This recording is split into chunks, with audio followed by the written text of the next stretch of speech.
how do we build consistency in our lives? And here's the first way. Start with why. Start with why. See, many times, and I'll tell you, the reason why our resolutions don't stick, because I think if I were to ask how many of us have made New Year's resolutions over the course of our lifetimes, pretty much every hand in this room is going to go up.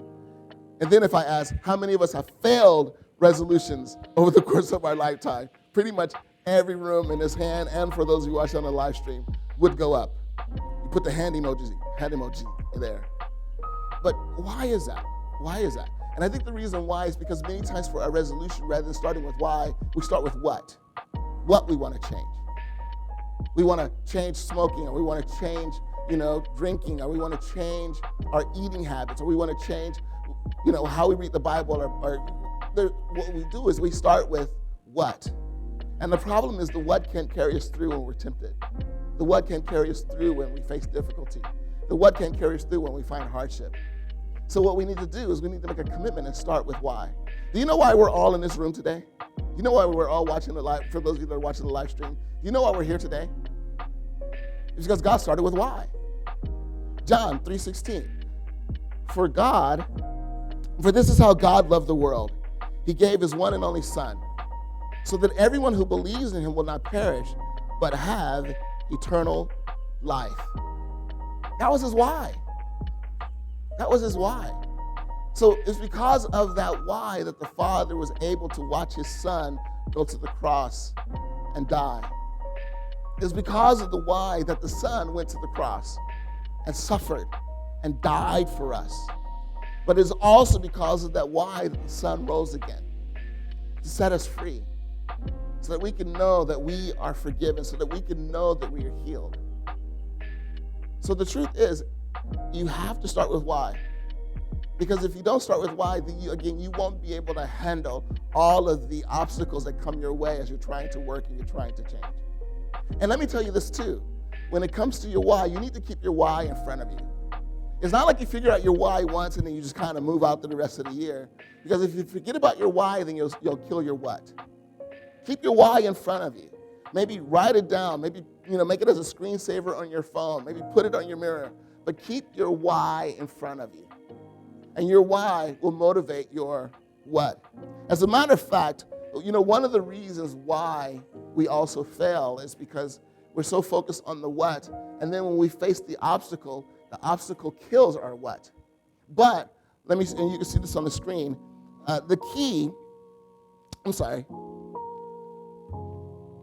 if you know your why, you will find your way. If you know your why, you'll find your way. And the key to your success is your why power, not your willpower. Is your why power, not your willpower. So remembering those two things will make a significant difference in the way that you are able to navigate those things that you find yourself facing as well. So start with what? Start with why. And then here's the second thing. Now, I'm about to say something that's going to set many of you that are in this room free and many of you that are watching on the live stream free. It's going to set you free when it comes to consistency. So here's the second thing. Plan to fail. Plan to fail. Plan to fail. So here's the important thing for you to understand when it comes to, because I think we have this mindset when it comes to change. And we think that consistent means I have to be what? Perfect. I have to be perfect. And then what happens is as we begin to practice this this effort to try to be perfect, then when we begin to fail, sometimes we only have to fail one time, right? Sometimes we only have to fail one time, and then we what? We quit. We give up. Consistency is not about perfection. It's important for us to understand that. Consistency is not about perfection. And when we begin to recognize that, it makes a big difference in who we are and the way that we live as well. It makes a big difference. It says this in Proverbs chapter 24, verse 16. It says, the godly may trip 7 times, but they will get up again. But one disaster is enough to overthrow the wicked.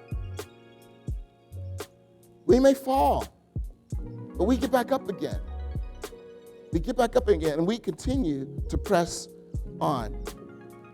So let me tell you, one of the reasons why we started to do, because again, for those of you that remember, for the devotional, is we have it where you can read the devotional along with us as we are, as we're reading during the week. And if you're part of the Remind app, we send you a reminder about the link that you can have to be able to read through the devotional with us. But let me tell you, we're not expecting people to be perfect in reading the devotional. We're not. We just want to give you a launch point, a place to start. And here's this. Maybe if you just read the devotional twice this week, that's still more than you probably read the Bible last week. So that's a victory. If you read the devotional once this week, maybe for some of you, that's a celebration. Like, that's a start. That's a start. And consistency really is about just a commitment to show up. To show up. It's important to understand when it comes to consistency, and this is something that I've learned, and I'll give you this example. In Manhattan Beach, there is this sand dune that you can run up in Manhattan Beach. And so I went there with a friend, and we thought, you know what, we're gonna get up the sand dune. And so I started going up the sand dune, and about halfway up, I was like, and then I look over and a 7-year-old kid comes by and I tripped the kid, No, I didn't do that. But I was tempted to, little brat. So I started going again, and I got up a little bit further and I stopped, and I look, and like the 70-year-old woman passes me. I'm like, you are awesome. So I was like, if she can do it, I don't know. I'll try. So then I took a couple more steps. I stopped. Took a couple more steps. I stopped. But then I finally made it to the top. That's consistency. That's consistency. It's sometimes you'll start off and you'll have that motivation. You'll do really well. Boom, boom, boom, boom, boom. Things are going. Things are flying. You're like, this is great. I'm doing awesome. And then what happens is you hit a challenge. You hit a temptation. You yield, you give in, then you stop. I want to encourage you to get back on that horse. That's what consistency is about. Consistency is about progress. It's about progress. I had a vision board last year, and I realized this year the mistake that I made with my vision board. My vision board was filled with whats. There was not one single why on my vision board. And that's why I failed on a lot of it. Here's the other thing that I noticed, though, and this is what I celebrate, is last year I made a commitment on my vision board to lose weight. Made a commitment. And, I exercised. And remember, I showed up in the shirt. I was like, hey, I haven't worn a shirt. And, and I was excited and everything as well. But then I struggled. And I've gone up and down the whole year. And I'll tell you this. I didn't make my ideal weight last year. I didn't. But I can tell you this. I weigh less at this point right now this year than I weighed at this point last year.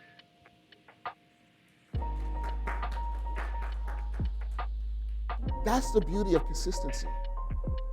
It's just progress. Even if it's just 2 pounds less, it's progress. It's still movement. It's moving forward. So I think sometimes when it comes to consistency, we beat ourselves up. The other thing that I want to encourage, so it's start with why. It's plan to fail. Give yourself grace. Give yourself grace. Give yourself the same grace that God has given you. And so God says, just get back on your horse. I understand that you fell. Get back on your horse. Learn from your mistake.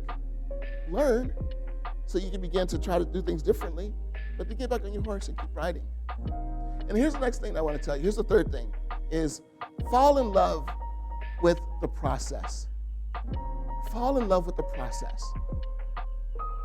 So here's what I mean by that, is when it comes to making a commitment to move forward, to being able to grow, to being able to develop, is sometimes what we'll do is we'll set a goal. And we'll say that goal is my arrival. And so what happens is we look at that goal and then we beat ourselves up for not having achieved that goal, for not having reached that goal. We beat ourselves up for not being able to do so. And what we do then is, because we confuse consistency with perfection, and then we have this goal, then what happens is we quit because we are struggling with being able to make the goal. And so, and I'll tell you, because people say, I don't make resolutions anymore. How many of you have heard people say that? I don't make resolutions anymore. Almost everyone have heard. We've all heard people say that. You know why? You know why? Resolutions remind me that I'm a failure. So I just don't make them anymore. They remind me that I'm a failure. So I want to encourage us to make a commitment to begin to redefine success. And what is that? That definition is set the goal, but celebrate the day. Redefine success. Set the goal, but celebrate the day. So celebrate your victory today. Maybe your goal is, I'm going to quit smoking. I'm going to quit smoking. Like, that's my goal. That's what I'm shooting for. I'm going to quit smoking. But then let's say you slip and you have one cigarette that day. For you, that still might be a victory. Because maybe for you, the problem was when it came to smoking, you smoked a pack a day. So you think that you failed because you smoked one cigarette. No, that's still a victory. I had 2 slices of pizza instead of 6. That's a victory. That's a victory. So begin to just celebrate those moments. Begin to celebrate the victories that you have in your life as you begin to move forward to overcome your goals. Celebrate the day. Celebrate the day. And then each day, each step of celebration is moving you closer to your victory. And then if you struggle, hey, I didn't do what I wanted to do today, but there's always tomorrow. God's given me his grace. I'm starting back tomorrow. I'm moving tomorrow, and I'm going to celebrate the day tomorrow. Continue to celebrate the movement forward. And eventually, you will get to that place that you desire to be, but learn to fall in love with the process. So again, and it's important, when we focus on the goal, we are derailed by failure. When we focus on the goal, we are derailed by failure. When we focus on the process, we are motivated by victory, no matter how small the victory might be. Because let me tell you, the secret behind consistency many times is just showing up. It's just showing up. I'm here at the gym. I just showed up. Nice gym. It's good. But sometimes that's just the victory. I have on my running shoes. That's great. Look at them. That's awesome. But what happens is, I'm here at the gym. I might as well do something. I have my running shoes on. I might as well just walk a block. And that's still more than what you'd have done if you just quit. So celebrate each step, no matter how small it may be. Fall in love with the process, because each day could be a step of victory. So again, and this is important, as I said before, consistency is not about perfection. It's just about showing up. Consistency is not about perfection. It's just about showing up.